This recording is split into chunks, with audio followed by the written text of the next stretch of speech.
Hey everybody, I'm Bubba Pauli, owner of International Supercross Race Team. We're here at MetLife Stadium. It's a bit windy today, so we're going to do this inside. This is Kris from SCP. Yes, sir. And he's a good team sponsor of ours, so we're going to sit down every Friday before the race, talk about things that are going on, things in life, things in racing, things in business. Keep it short and sweet. So it's a podcast, it's not a podcast, but yeah, so first time doing this. We didn't really know what to do, but hey, we'll have some fun with it. Yeah. Like I said, it's windy outside, but it's dry this week, so that's good. You haven't been at the races since Anaheim, right? Yeah, it's been a while. I was supposed to do Phoenix, and then I got sick. So yeah, I haven't been to any East Coast rounds. It's my first one this year. Yeah. So it was a pretty long break. What do you guys think about the wet races, watching at home? I mean, it was cool, but it sucked. Yeah, it's good for us when we do good, right? Yeah, so, yeah. Top 10 the 450 class. Logan, I was in the 450 main event too. So yeah, that was cool. But I just knowing like how cold and miserable and all the work afterwards. Yeah, it looked like the riders have it easy. The crew it's no good for the crew. Their weeks were brutal, and then a threat of another mud race last week, but they got lucky on that one. So tell us a little bit about what you do real quick from the high level, and why did you start doing what you do, and where you're currently at. Okay. Well, FCP is my company, my brand. We make chassis parts. We kind of started with the engine mounts that are made in titanium and aluminum, and improves handling when you get a good set on your bike. And then now we're making offset race cups, is what we call it. So it's an offset steering race, which changes the angle of the fork. So it's all performance parts for chassis, for handling. We've been in business since 2018, doing really well, sponsoring your team for, I think it's the third year? Second or third year. It's been a minute, so it's been really cool, helpful. We use a lot of different teams and riders for development of our parts, so it's currently where we're at. We're a few years in. I got a couple product lines, so yeah, it's been really cool. Yeah, I just thought about it. So I started this race team in the end of 2017, going into 2018.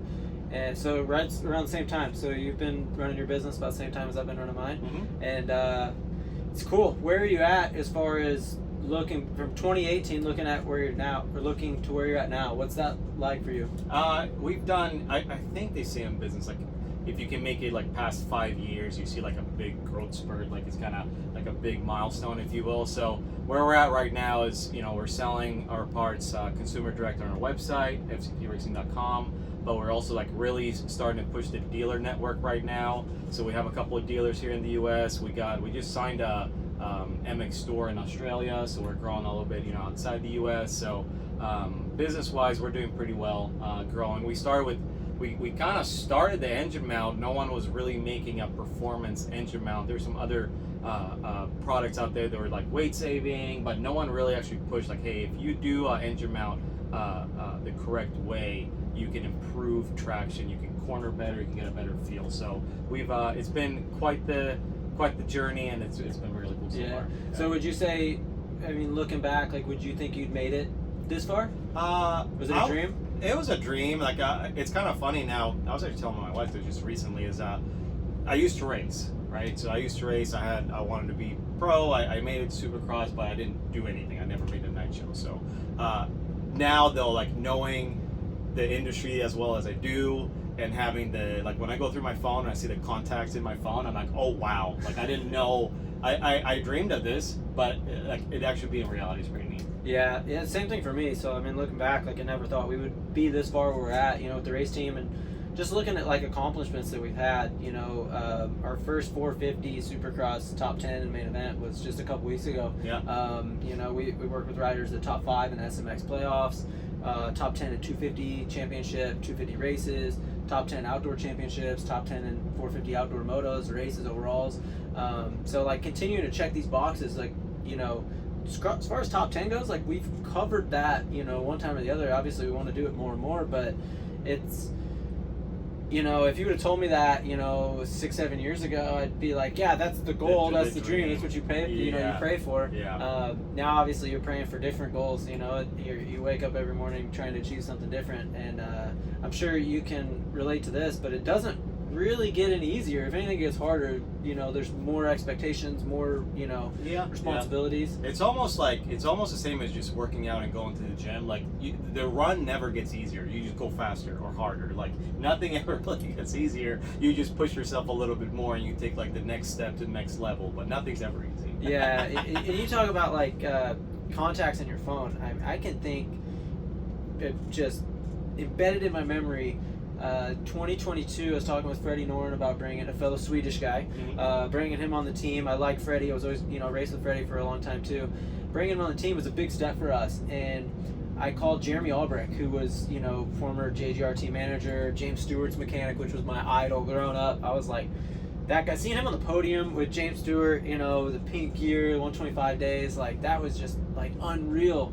And I was sitting in my backyard and where I grew up riding, you know, and I just remember like it was playing through my head. I'm, you know, on the phone with Jeremy because Freddie rode for JGR, so I wanted some real insight on Freddie.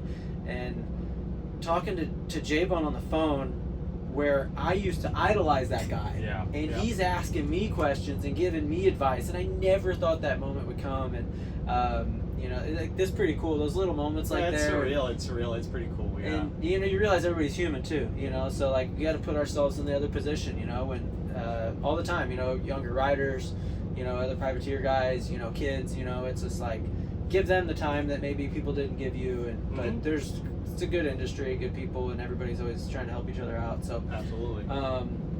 So yeah, we're kind of blindsided you with this question here, but like, what's next? Because I'm going to answer the same question I've been doing. So like for you with the brand, like what's the next steps? Like what's the next goals? Like what do you want to do there? Well, I really do believe in like growing slow. You know, so I think we made engine mounts for like 4 years before we launched our new product, which is a race cup.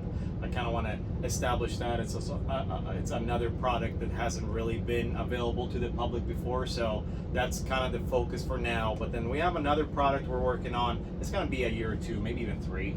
It'll take a while before we launch it, but just steadily growing the brand and trying to grow the dealer network now. You know, we do want to do more overseas, so that's kind of the goal. But yeah, I think that's next for us.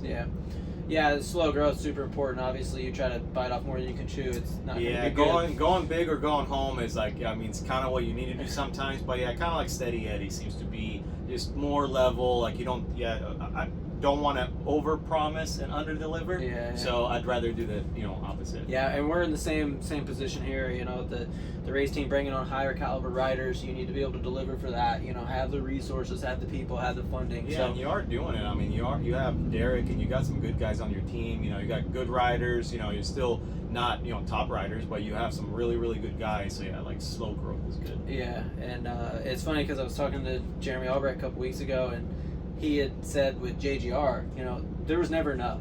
And outside looking in, you think JGR, it's like, wow, like those guys have it together, you know, they're outside sponsors, NASCAR, you know, Coach Gibbs, you know, like, and no matter what, they never had enough. And it's the same thing for us, you know, like when the funding comes, the sponsor, the backing comes, you know, the riders come with that. Like we have the plan outlined on what we need to do to get to the next level. And the goal is to build a race winning organization one day. And, you know, what does it take to get there? I truly believe what we're doing is gonna get us there. It's a slow process. You can't force it. You know, you'll have a good example is, you know, Boston was my career best result, and the next week I had a mechanical failure and I wasn't able to line up, and I was just like, you know, it was heartbreaking. But that's the reality of it, right? You know, it makes you appreciate those moments, makes you want to work harder.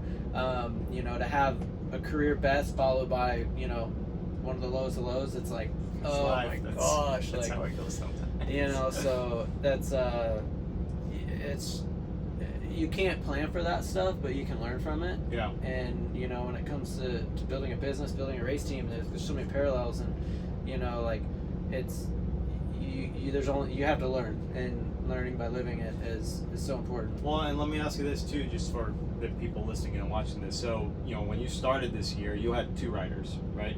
And then all of a sudden you're like, hey, you know what? We're going to have this other kid, so now we're going to do 3. So how difficult is it actually to just just get another bike and just get another rider. Like, it's so much more. Yeah, one rider requires so much more than outside looking in. I mean, I have riders all the time calling me asking, hey, can you help me out? Can we get, like, join the team? I can bring sponsors to the table, so on and so on. It's like, it took us with Freddie getting hurt and while leading LCQ in Glendale, which you were sick at, so you weren't there that day. But Yeah.